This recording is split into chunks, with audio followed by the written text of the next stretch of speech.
Good morning Haryana में आज आपको हम लेकर चल रहे हैं रोहतक, जहां पर लोग पार्क में सुबह शाम सैर करने के लिए पहुंचते हैं। रोहतक के किसी भी पार्क को आप देखेंगे तो यहां पर बुजुर्ग और महिलाएं पार्क में योग और एक्सरसाइज करते नजर आएंगे।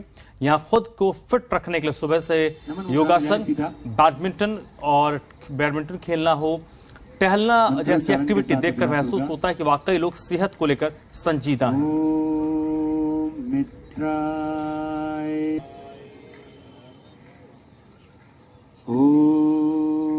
गुड मॉर्निंग जी में आपका स्वागत है और हम खड़े हैं रोहतक के मानसरोवर पार्क में। लोग अपने आप को स्वस्थ रखने के लिए प्राणायाम कर रहे हैं, व्यायाम कर रहे हैं और कुछ लोग सैर भी कर रहे हैं। तो यहाँ पर मानसरोवर पार्क में एक सज्जन है जो एक्सपर्ट भी हैं, यहाँ पर लोगों को व्यायाम करवाते हैं ताकि उनको टिप्स देते हैं कि अपने आप को किस तरीके से स्वस्थ रखा जाए। उनसे बात कर लेते हैं कि इस भागदौड़ भरी जिंदगी में अपने आप को किस तरीके से स्वस्थ रखा जाए और किस तरीके से अपने आप को फिट रखा जाए।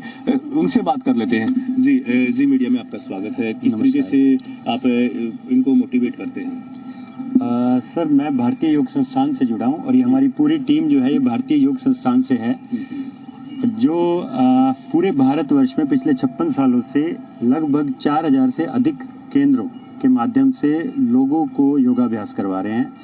और भारतीय योग संस्थान का लक्ष्य केवल मात्र भारत की संस्कृति का संवर्धन करना है और आम जीवन, जो लोग आज भाग दौड़ की जिंदगी में सांसारिक दलदल में फंस कर रह जाते हैं और विशेषकर महिलाएं जो कि खुद को समय नहीं दे पाती, वो उनको कैसे स्वस्थ रखा जाए, शारीरिक रूप से भी मानसिक रूप से भी।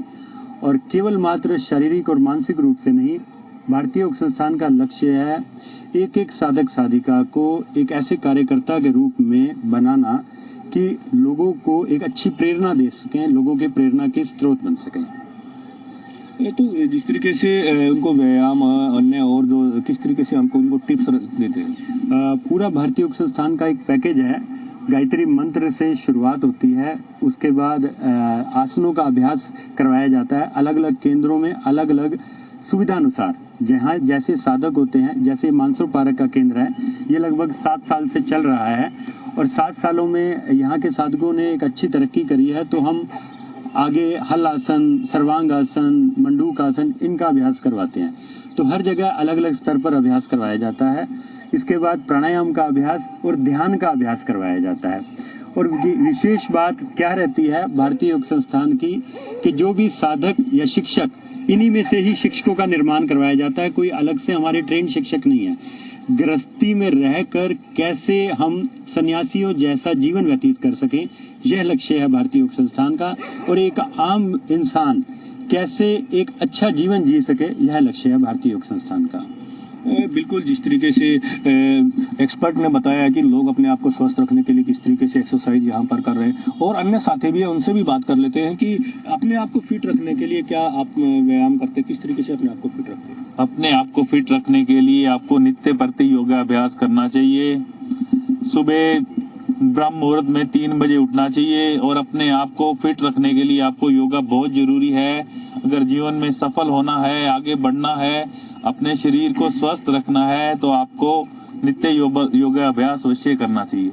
ये हमारे रतन जी हैं, रतन जी पुराने अधिकारी हैं हमारे, और साथी भी हमारे साथ हैं, उनसे भी बात कर लेते हैं कि अपने आप को किस तरीके से स्वस्थ रखा जाए। रतन जी, कुछ लोग सैर भी करते हैं पार्क में आके, तो उससे कितना फायदा मिलता है? देखो, ऐसा होता है जी, अभी जैसे विवेक जी ने बताया, हमारा एक पैटर्न है, उसके हिसाब से ये सारा सब सिस्टम चलता है। और जहाँ तक बात आती है सैर करने की, सबसे अच्छा तो ये होता है कि जो सुबह ब्रह्म मुहूर्त में उठ जाए, वही सबसे अच्छी बात है। और टहल की अगर एक्सरसाइज कर लेते हैं या घूम लेते हैं, वो बहुत अच्छा है। और उसके साथ साथ अगर योगा अभ्यास हो जाए और साथ के साथ प्राणायाम ध्यान करके और हम उस आध्यात्म तक पहुँचने की मतलब कोशिश करें कि जिसके लिए हमारे को ये मानव जीवन मिला है, इस लक्ष्य को अगर जानने के लिए हम प्रयास करें, इससे बढ़ के और क्या बात हो सकती है। और भारतीय योग संस्थान का यही एक लक्ष्य है कि जैसा अभी विवेक जी बता रहे थे कि मतलब हम गृहस्थ रहते हुए कैसे एक सन्यासी का जीवन जिए, मतलब गृहस्थ सन्यासी। देखो, दो कार्य एक साथ हो जाता है। गृहस्थ को तो हम चलाते हैं, समाज को मतलब जैसे भी अपना सब जीवन देते ही हैं और उनकी पालना जैसे जो सब चीज़ है, और साथ के साथ वो चीज़ जिसके लिए हमारे को ये जीवन मिला है, जो लक्ष्य हमारा जीवन का, कि हम उस सत्य तक पहुँचे जिसके लिए हमारे को ये मिला, क्योंकि ये 84 लाख योनियों से गुजरने के बाद ये जीवन मिलता है। अब ये जीवन, अगर इस जीवन को अब की बार हमने बर्बाद किया तो न जाने फिर कितनी बार कितनी योनियों से हम गुजरते हुए फिर से वहीं आएंगे और फिर वो अवसर मिलेगा। तो मेरा मानना ये है कि ये जीवन हमारा अंतिम जीवन हो, इसके बाद हमारे को पुनर्जन्म ना लेना पड़े। इस जीवन को हमें सार्थक करते हुए इसी जीवन में उस लक्ष्य को पाना है जिसके लिए हमारे को ये जीवन। बिल्कुल, जिस तरीके से लोग अपने आप को स्वस्थ रखने के लिए व्यायाम का सहारा ले रहे हैं, कुछ लोग सैर भी कर रहे हैं, इस भागदौड़ भरी जिंदगी में खुद को स्वस्थ रखने के लिए तरह तरह के उपाय लोग कर रहे हैं। तो जिस तरीके से साफ तौर पर लोगों का कहना है कि व्यायाम और सैर करना बहुत ही जरूरी है। रोहतक से राज टाकिया, जी मीडिया।